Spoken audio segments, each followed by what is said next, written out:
Kemarin tuh aku dapat servisan mesin cuci yang katanya tuh pengernya nggak mau hidup. Tapi begitu aku sampai terus coba aku hidupin, aku angkat gini tutupnya, hidup dia. Begitu aku angkat tutupnya tuh dia langsung rem, langsung berhenti. Tapi waktu aku tutup lagi, dia hidup loh. Nggak rusak kayaknya. Tapi nggak mungkin sih nggak rusak. Biasanya mesin cuci yang kerusakan seperti ini juga kadang-kadang dia tuh mati, kadang-kadang dia hidup. Jadi kebetulan aja begitu aku datang dia tuh tiba waktunya mau hidup. Sering sih mesin cuci itu kayak gitu ciri-cirinya. Aku mau tes pencucinya deh.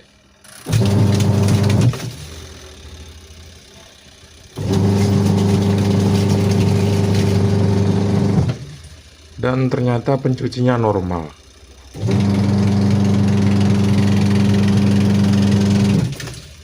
Dan sampai sekarang pengeringnya masih hidup. Jadi kayaknya langsung aku pengen matiin aja terus aku mau cek remnya. Biasanya sih ada masalah sama rem seperti ini. Aku pengen langsung ngebersihin tali remnya pakai cairan pembersih seperti ini. Kita semprot terus kita kocok-kocok ya. Kita tarik, kita dorong, kita tarik, kita dorong sambil kita lihat kira-kira ada perbedaan apa enggak dengan rem-rem yang masih baru. Jelasnya sih ada perbedaan, tapi kita belum tahu. Kita harus bersihkan dulu terus kita perhatiin detail banget nanti baru ketahuan deh.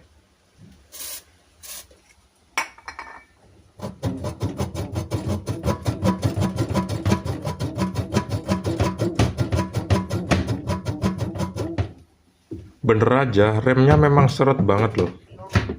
Dan ternyata tali ini udah nggak menarik dengan sempurna tuh. Waktu ditutup, remnya tuh nggak ketarik. Akhirnya dia masih ngerem.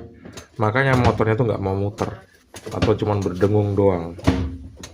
Nah kalau kayak gini, kita butuh mengadjust jarak dari tali ke tali remnya ya. Tali plastik ke tali remnya itu kita rubah deh ke lubang yang paling bawah. Dengan cara seperti ini, semoga dia bisa tertarik dengan sempurna waktu tutup dari mesin pengeringnya tuh dipasang dengan baik di posisinya.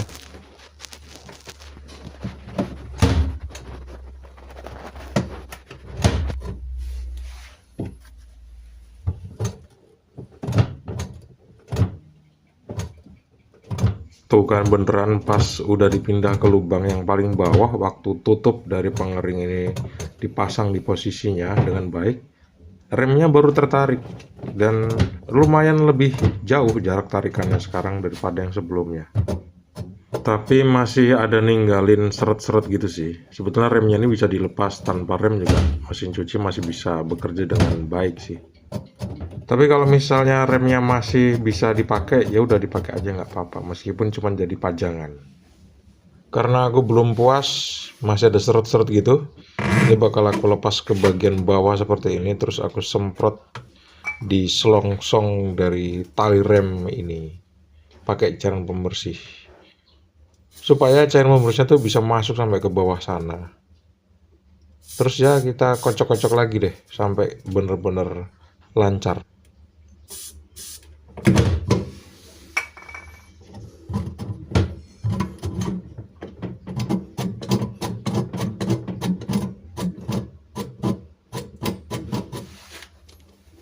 Ini aku tunjukin bagian dalam remnya tuh seperti apa waktu ditarik tuh. Dia bergerak-gerak seperti ini. Tapi aku kayak nemuin ada kejanggalan ini di sini.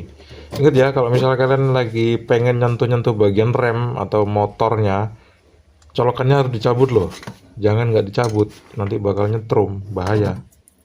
Dan ternyata aku nemuin ada benda asing ini. Meskipun nggak asing-asing kali, aku ambil obeng terus aku sodok-sodok benda asing itu. Dan ini sih kampas rem ini. Kampas remnya udah hancur ini. Kampas remnya harus diambil. Tuh kan. Kampas remnya tuh patah dan lepas nih. Karena apa? Karena dibekarat. Atau kalau bukan patah karena berkarat, memang udah waktunya patah aja sih kayaknya. Jadi sekarang fix rem ini cuman berfungsi talinya aja.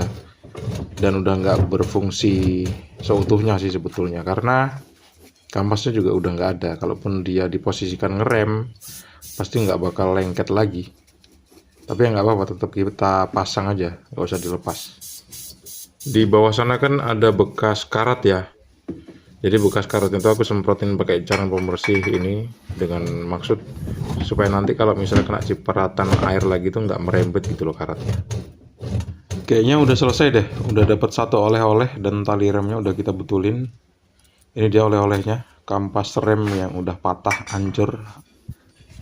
Cuman perlu dibuang, terus kita tes kira-kira mesin pengeringnya langsung normal muter apa enggak.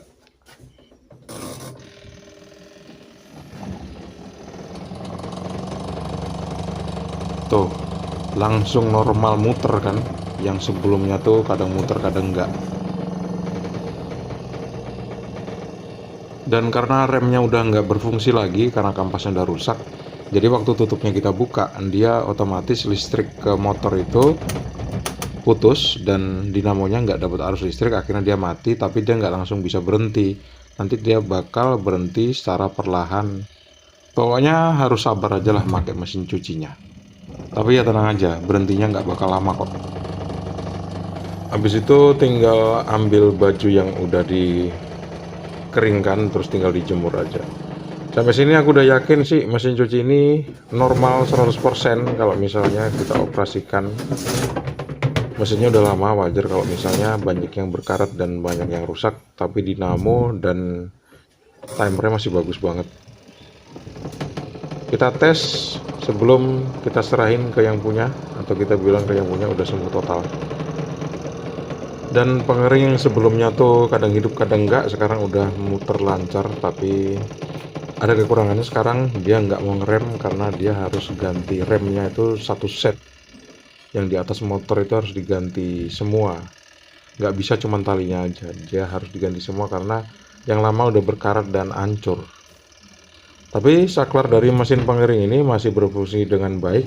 Jadi kalau misalnya kita buka, dia otomatis mati motornya. Waktu kita tutup dan timernya itu masih nyala, dia akan kembali on atau kembali muter lagi.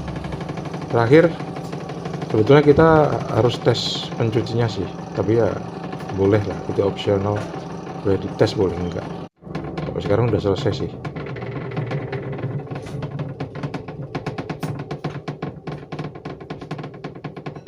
Gimana guys, gampang kan benerin mesin cuci merek Sharp yang rusak pengeringnya, kadang hidup kadang enggak. Ya kayak gitu aja cara benerinnya. Simpan video ini, jangan dilupain klik like, subscribe supaya nggak kehilangan channelnya. Semoga video yang singkat ini bermanfaat. Jangan lupa juga kabarin teman-teman kalian kalau ada video ini. Sampai jumpa. Assalamualaikum warahmatullahi wabarakatuh. See you and bye-bye.